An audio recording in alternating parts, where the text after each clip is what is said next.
Queridos irmãos, boa noite a todos. Que a graça e a paz do nosso Senhor e Salvador Jesus Cristo esteja com a amada Igreja do Senhor. Convido a igreja a abrir as Escrituras em Hebreus, capítulo 2. Hebreus, capítulo 2, faremos a leitura e a exposição do verso 10 até o verso 18. Hebreus, capítulo 2, versículo 10 até o 18. Faremos a leitura e a exposição desses versos nesta noite. Diz assim a palavra do Senhor: porque convinha que Deus, por causa de quem e por meio de quem todas as coisas existem, conduzindo muitos filhos à glória, aperfeiçoasse, por meio de sofrimento, o autor da salvação deles. Pois tanto o que santifica como os que são santificados, todos vêm de um só. É por isso que Jesus não se envergonha de chamá-los de irmãos, dizendo: a meus irmãos declararei o teu nome, no meio da congregação eu te louvarei. E outra vez, eu porei nele a minha confiança, e ainda, eis aqui estou, eu e os filhos que Deus me deu. Visto, pois, que os filhos têm participação comum de carne e sangue, também Jesus igualmente participou dessas coisas, para que por sua morte destruísse aquele que tem o poder da morte, a saber, o diabo, e livrasse todos os que, pelo pavor da morte, estavam sujeitos à escravidão por toda a vida. Pois ele, evidentemente, não socorre anjos, mas socorre a descendência de Abraão. Por isso mesmo, era necessário que em todas as coisas ele se tornasse semelhante aos irmãos, para ser misericordioso e fiel sumo sacerdote nas coisas referentes a Deus e para fazer propiciação pelos pecados do povo. Pois naquilo que ele mesmo sofreu, quando foi tentado, é poderoso para socorrer os que são tentados. Até aqui a leitura da palavra do Senhor. Curva a tua cabeça, vamos orar mais uma vez. Ó Senhor, estamos diante da leitura e da exposição da tua palavra. Nós entendemos que este é um momento precioso para o teu povo, onde a tua palavra ela é lida, ela é explicada e ela é aplicada ao nosso coração por meio do teu Santo Espírito. Ó Deus, que o Senhor derrame graça sobre nós, para que ouçamos a tua palavra com alegria, para que o nosso coração seja transformado nesta noite, à imagem e à semelhança do nosso Redentor, do nosso Salvador Cristo Jesus. Assim nós oramos, pelos méritos dele. Amém.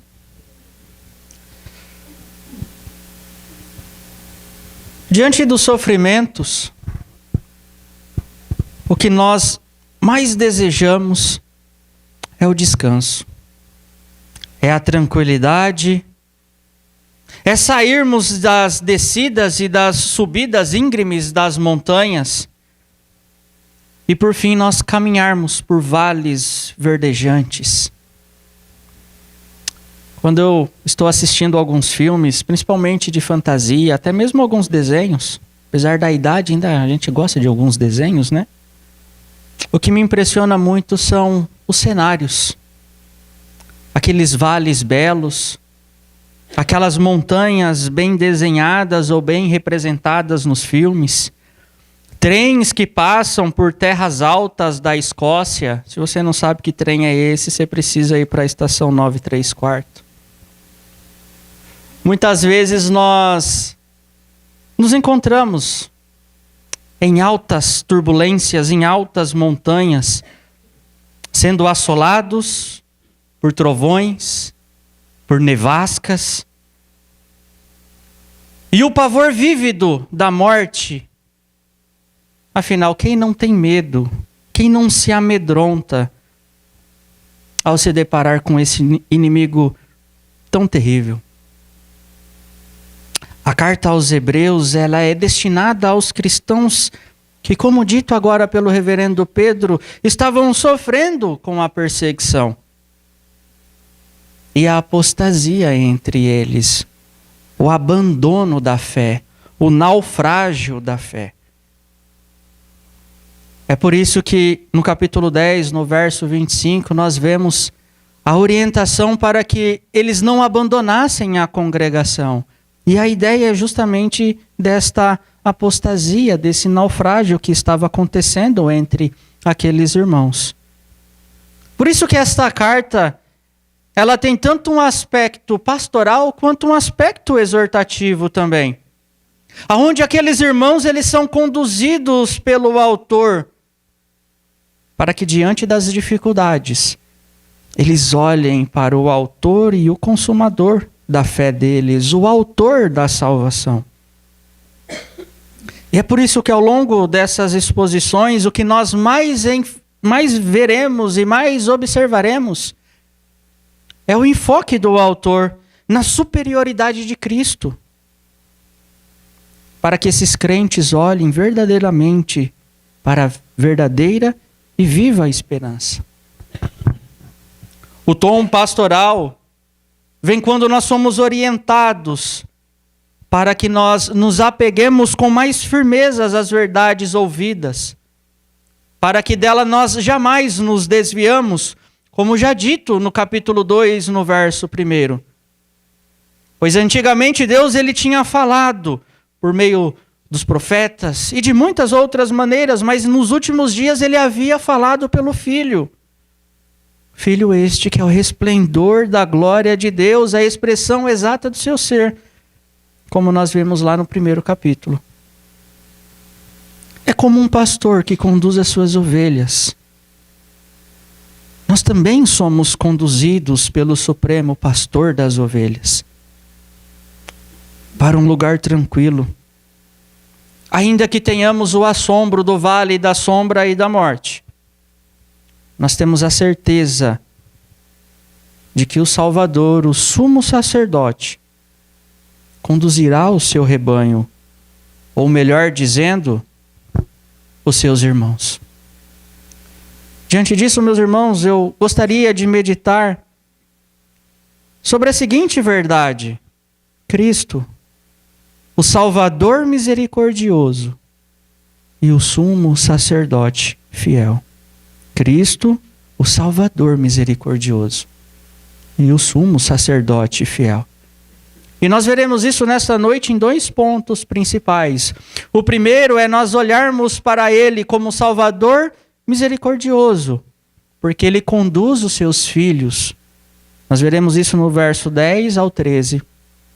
E depois nós olharemos para Ele como um sumo sacerdote fiel, pois Ele nos livra do terror da morte, dos versos 14 a 18. Em primeiro lugar, dos versos 10 a 3, é nos apresentado a Cristo como um Salvador misericordioso. A obra da salvação, ela é uma ação de misericórdia de Deus para com o seu povo. E isso não é algo realizado por nós, não é fruto das nossas mãos. E nós estamos habituados a ouvir isso. Nós estamos, muitas vezes, calejados de tais afirmações. Mas a verdade é que diante dos sofrimentos, a verdade é que diante das agonias do nosso dia a dia, nós nos esquecemos desta verdade tão rica e tão preciosa.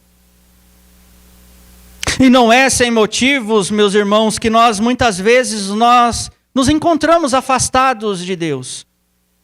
Nós nos encontramos afastados da sua verdade, rejeitamos a sua misericórdia. Misericórdia essa que nos conduz para o Filho amado. O autor aos Hebreus, ele começa nos falando da ação de Deus, por causa de quem e por meio de quem todas as coisas existem. Ele é que toma a iniciativa. É Ele que conduz este povo, esses filhos amados. Ele chama de muitos filhos e Ele conduz esses muitos filhos à glória.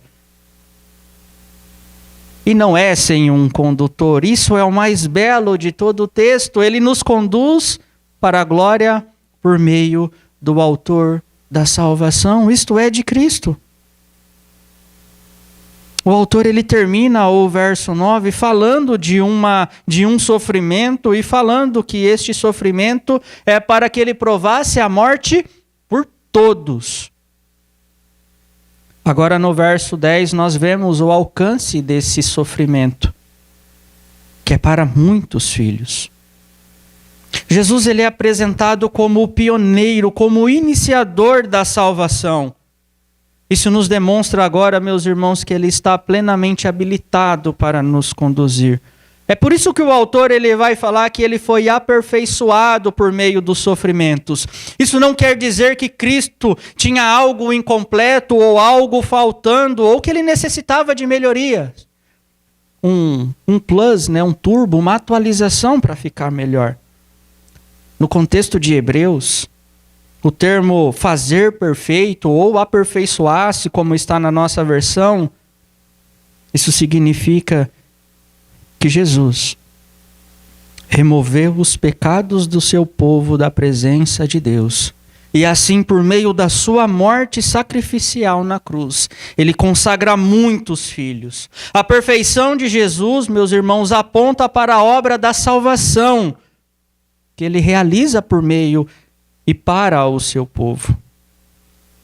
Cristo, então, ele alcança muitos filhos, mostrando que a nossa união ela não é meramente social ou uma identidade. Ela é muito mais profunda que isso. Na verdade, esta obra de aperfeiçoamento é uma obra de santificação. É uma obra de santidade. Jesus é aquele que torna os seus filhos santos. É aquele que torna homens santos e continua a fazê-lo até o final dos tempos. Ele é o que tira o pecado do mundo, como nós vemos em João. É Ele que serve constantemente como sumo sacerdote em favor do seu povo. A santificação do seu povo não é um evento isolado, mas é um processo que dura a vida inteira. Cristo nos conduz, meus irmãos, em meio à sua obediência. Cristo nos tira do lamaçal do pecado, de uma vida de trevas, de uma vida perdida. Nos chama de irmão e Ele nos aperfeiçoa, nos santificando diariamente. O verso 11 ele vai destacar para nós as duas naturezas de Cristo de forma impressionante e magnífica. A humanidade, ao se identificar com a raça humana, e a sua divindade através da sua obra de santificação. O laço de humanidade que liga aquele que nos santifica, aqueles que são santos, é definido posteriormente, meus irmãos, pela palavra irmãos. Será que conseguimos entender a dimensão e a beleza deste termo que é destinado para nós? Nós que éramos inimigos da cruz de Cristo. Nós que estávamos entre aqueles e possivelmente estaríamos entre aqueles que gritariam: solta Barrabás. Estaríamos entre aqueles que desejariam as suas vestes repartidas. Estaríamos entre aqueles que zombariam: ué, você não disse que era Deus? Desce da cruz agora.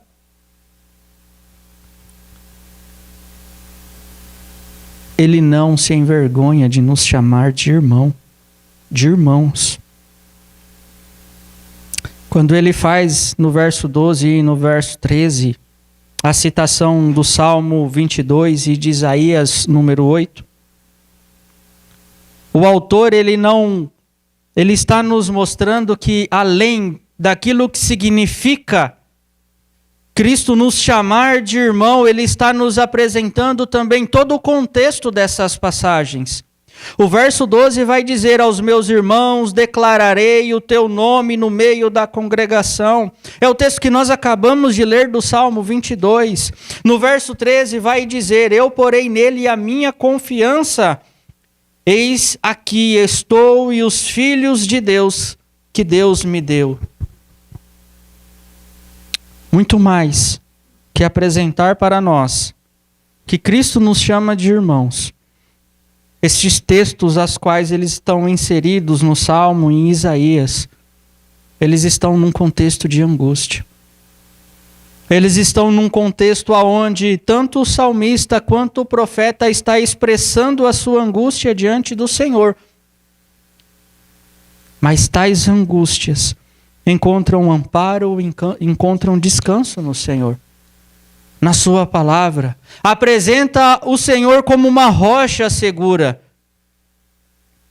pois Ele sabe o que é a angústia causada pelo pecado. Ele que sofreu a ofensa dos homens. Ao serem chamados de irmãos, reforça para nós a ideia que nós temos um representante à destra de Deus, demonstrando assim a misericórdia dele para com o seu povo. A misericórdia de um Salvador para com o seu povo. A misericórdia de um Salvador que não se envergonha de nos chamar de irmãos. Algumas verdades tão preciosas, meus irmãos, nos saltam aos olhos diante deste texto, diante desses versos, nos apontando a supremacia de Cristo como esse Salvador misericordioso. E eu gostaria de destacar apenas duas verdades nesses versos. Cristo é aquele que nos guia por vales. Ele que é o pastor que nos direciona pelos belos vales verdejantes. O Filho encarnado, ele sofre as dores da morte, para que os filhos, para que eu e você possamos experimentar das tuas misericórdias.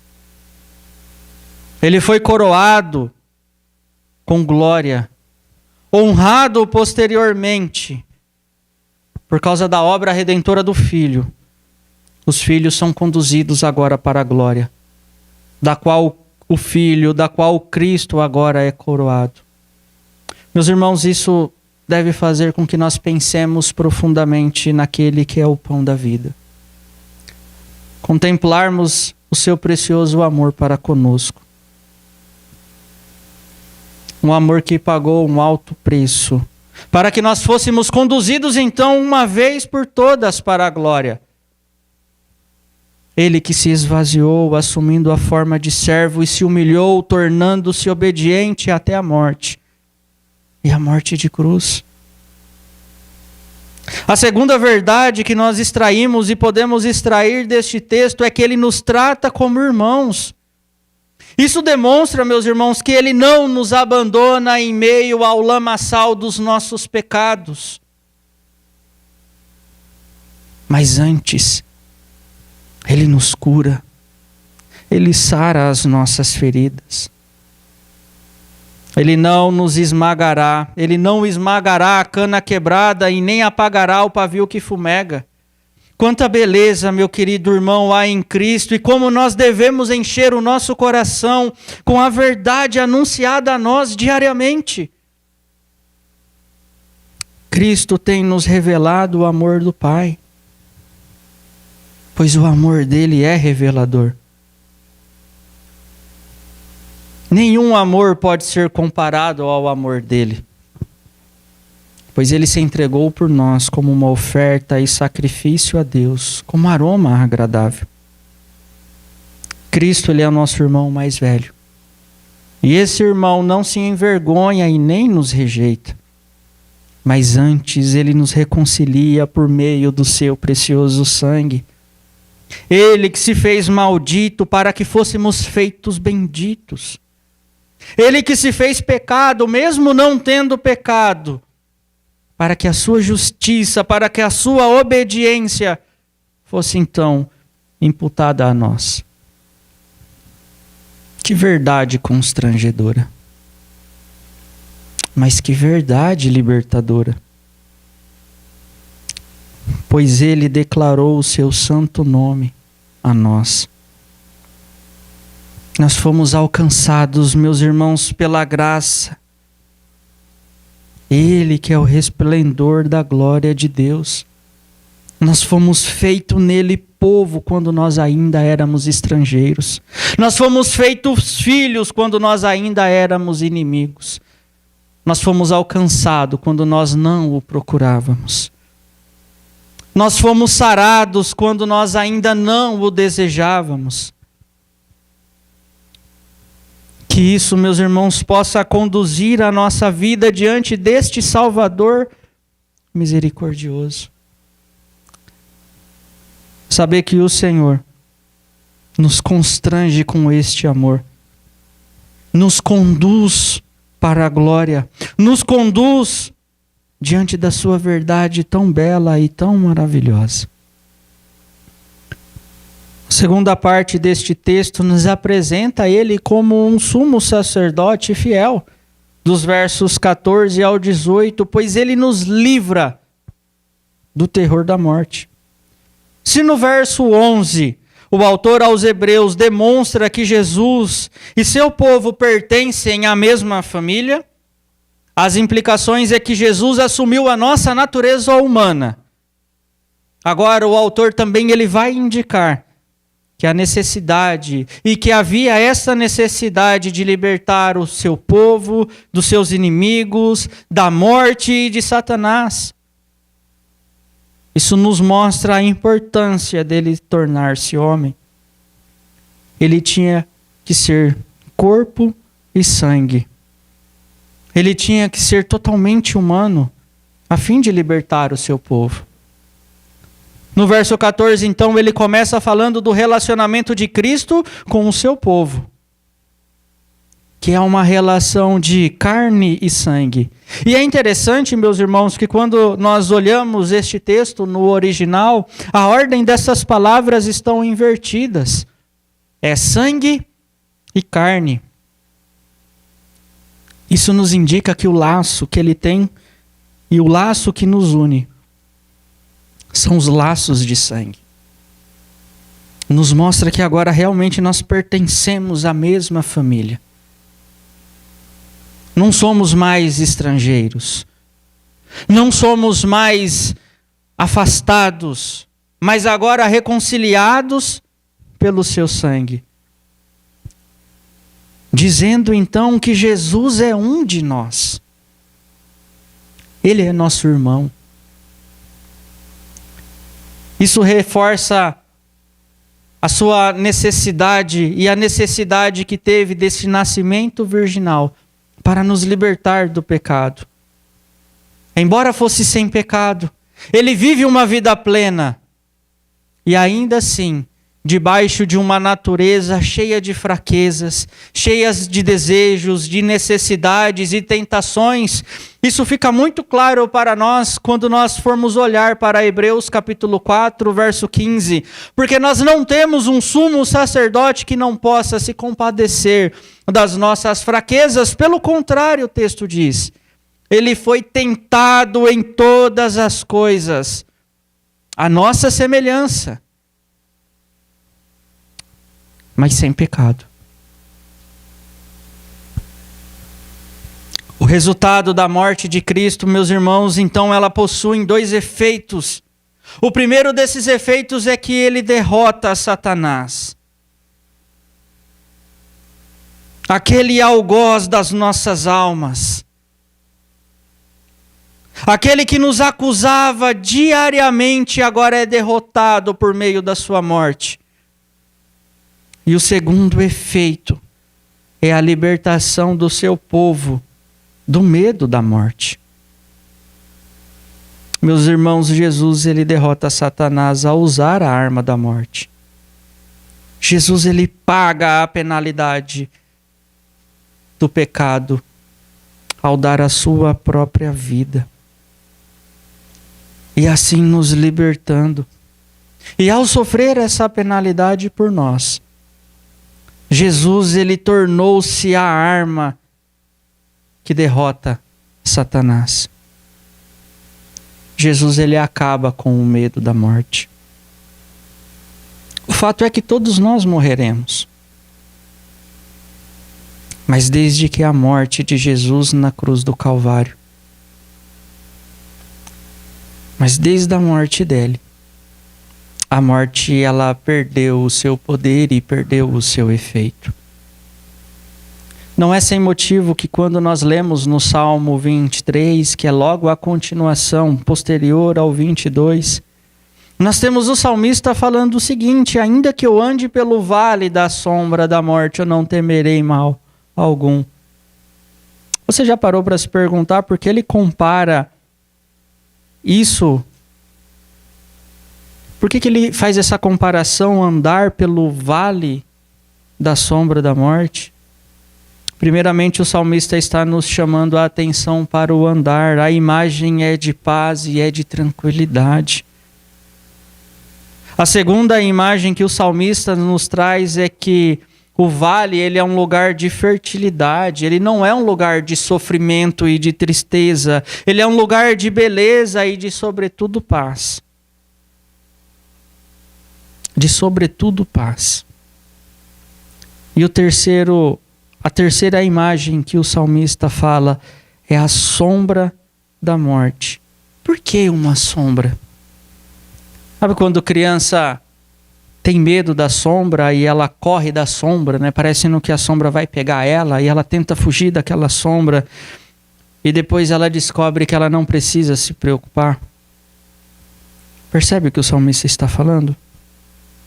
Percebe ainda o que significa Cristo ter destruído a morte e o poder da morte? Que nós não podemos mais nos preocupar e nem temer, porque nós temos um pastor que nos conduz pelo vale. E ele não nos conduz apressadamente, correndo com medo do perigo. Ele nos conduz porque ele venceu a morte. Ele nos conduz de forma tranquila, nos leva a pastos verdejantes, porque ele venceu a morte. É porque agora nós podemos encontrar descanso nele. Esse socorro não é dado a anjos, o texto vai dizer, complementando e completando aquilo que ele havia dito no verso 5. Mas ele socorre a descendência de Abraão, ou seja, os filhos da aliança, eu e você. O final do texto, então, vai nos mostrar que tudo isso era necessário para que ele fosse o misericordioso e fiel sumo sacerdote. Aqui é a primeira vez que Jesus Cristo ele é chamado de sumo sacerdote. E teremos outras vezes mais dentro desta carta. Isto é, meus irmãos, para oferecer propiciação por meio do seu sangue e para socorrer aqueles que são tentados, pois ele, naquilo que sofreu, naquilo que foi tentado, ao vencer tanto a tentação quanto Satanás e a morte, ele torna-se poderoso para nos socorrer por meio de sua obra. Meus irmãos, quanto alento há em Cristo. Quão doce ele nos é. O que isso faz você pensar sobre Cristo? O que você pensa sobre Cristo? Quais são as apreciações que você tem dele? Esses versos nos apresentam verdades belas e santíssimas e que deve mover o nosso coração diante da incomparável beleza do Emanuel, daquele que é Deus conosco. A primeira verdade, meus irmãos, é que Cristo, por meio da sua morte, nos assegura paz e tranquilidade. Isto é, um verdadeiro lugar de descanso. Não mais a sombra terrível da morte que nos afligia, mas o consolo daquele que destruiu o inimigo das nossas almas. Olhar para isso é olhar para a eternidade. É ter a certeza, meus irmãos, de que o sofrimento do tempo presente não pode ser comparado com a glória que há de ser revelada em nós. O sofrimento do tempo presente não pode ser comparado com aquilo que Cristo conquistou para nós por meio da sua morte. Cristo é a nossa segurança. E é nele e por causa dele que nós podemos e devemos descansar. Os puritanos olhavam a morte, agora com desejo de abraçá-la, porque era ela que os separava de seu Salvador. Era a morte que os separava de seu Salvador. A segunda verdade que nós extraímos deste texto é que ele se fez um de nós. Sangue e carne. Isso nos faz pensar no seu amor condescendente. Octavio Winslow, um crente do passado, sobre este amor condescendente, ele diz algo de forma brilhante e cortante para a nossa alma. Ele diz o seguinte: nenhum outro amor jamais se humilhou como o amor de Cristo. Vá a Belém e contemple a sua humildade. E quando você retornar, pare um momento no Getsêmani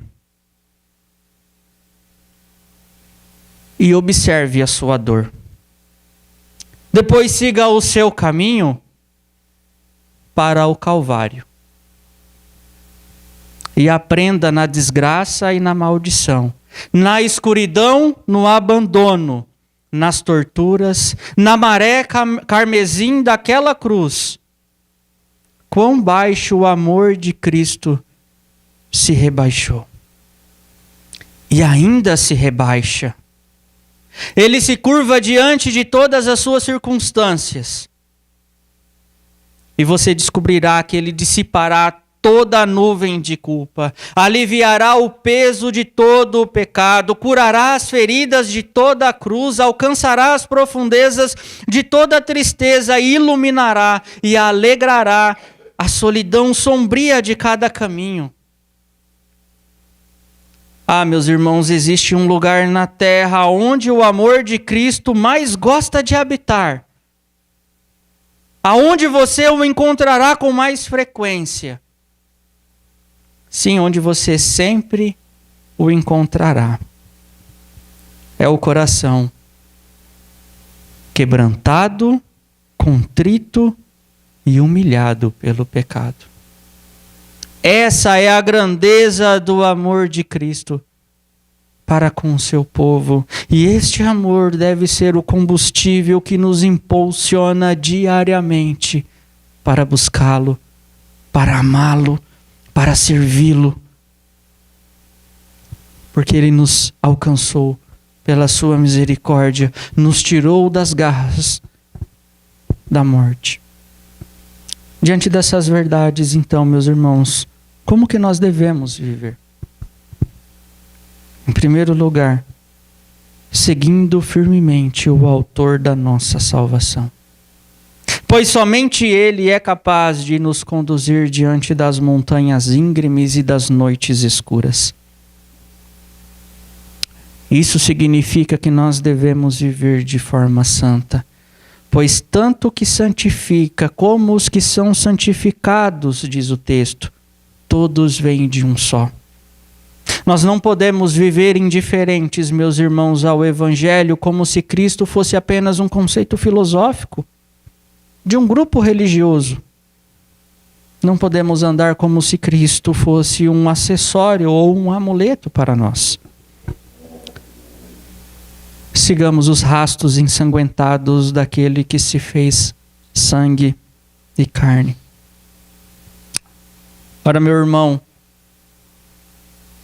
o que você pensa de Cristo? O que você pensa dele?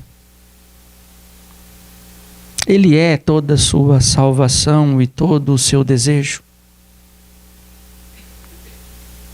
Você depositou o seu eu pecador e o seu eu justo sob a sua cruz?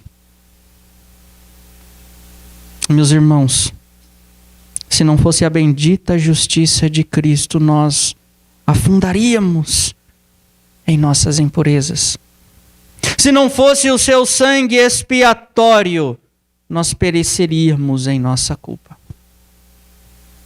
É Ele que nos coloca na fenda da rocha, nos cobre com a sua mão quando o resplendor da sua glória passa. É através dele que muitos filhos são conduzidos à glória. Que possamos segui-lo firmemente, meus irmãos. Não apenas moralmente, não apenas intelectualmente, mas vivendo de forma santa, de forma piedosa, reconhecendo em Cristo o autor da nossa salvação. Em segundo lugar, meus irmãos, nele nós não tememos mais a morte. Por meio da morte de Cristo, a morte foi derrotada. É por isso que ele nos chama para que nós não andemos mais ansiosos pelo dia de amanhã. Mesmo diante da corrupção da nossa natureza,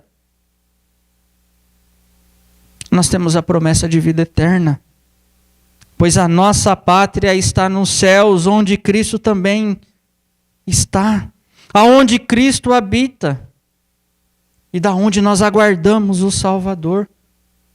É o Senhor Jesus Cristo que nos transformará o nosso corpo de humilhação para sermos igual ao corpo da sua glória, como diz em Filipenses capítulo 3. Como nós temos sido miseráveis, meus irmãos, e desordenados em nossos afetos. Quantos de nós desejamos apenas mais um pouco deste mundo? Só mais um pouco disso, só mais um pouco daquilo. E como bestas, nós ruminamos coisas impuras. Nós nos fartamos dos banquetes oferecidos por Satanás e seus demônios. Miserável homem que somos. Quem nos livrará do corpo desta morte? Eleve o teu coração até Cristo e coloque os seus fardos sobre a sua cruz. Experimente a verdadeira paz que vem dele. A morte não tem mais domínio sobre você, mas ela é serva daquele que salva o seu povo dos pecados deles e os conduz para junto das águas de descanso e refrigera a nossa alma. E por fim, meus irmãos, ele é misericordioso e sumo sacerdote. Nós não temos outro no céu ou na terra a quem nós devemos recorrer. Ele sabe o que é sofrer. Ele se tornou um de nós para fazer a propiciação definitiva por nossos pecados. Ele alcançará os seus e ele chama-os de irmãos, ele não tem vergonha de tal feita. Ele é poderoso, meus irmãos, para nos socorrer em meio às nossas lutas. Anime-se.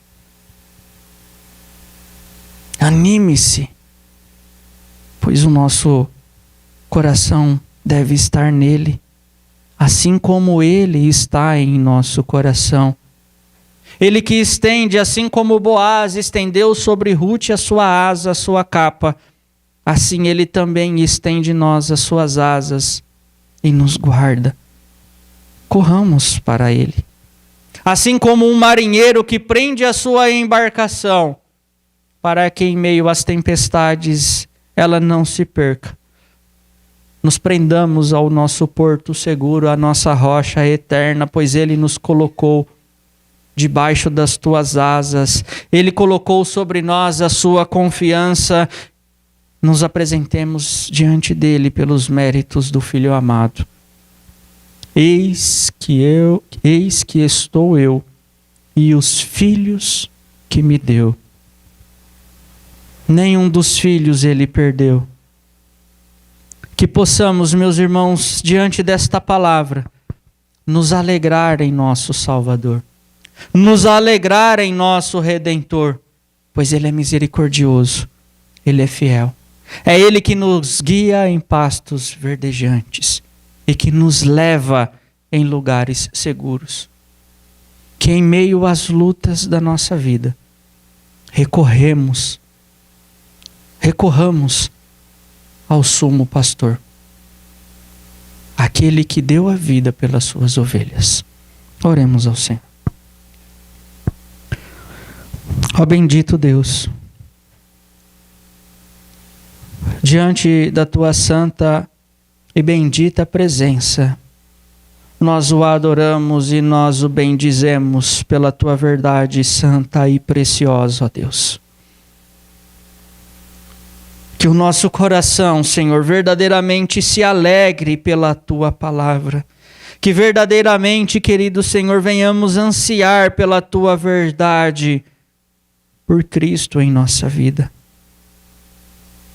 Que nós não nos apeguemos aos ídolos deste mundo, mas que antes estejamos apegados ao autor da nossa salvação, a Cristo que nos conduz diante dos vales, nos livra e faz com que a morte seja apenas uma sombra. Ó bendito Senhor, bendito Salvador, que o Senhor conduza o teu povo, que o Senhor conduza o teu rebanho, para que vivamos de forma santa, de forma piedosa diante do Senhor e diante dos homens, para que nós não venhamos abandonar, apostatar e ter a nossa fé naufragada diante das dificuldades. Assim nós oramos, pelos méritos do autor da nossa salvação, Cristo Jesus. Amém. Passa a palavra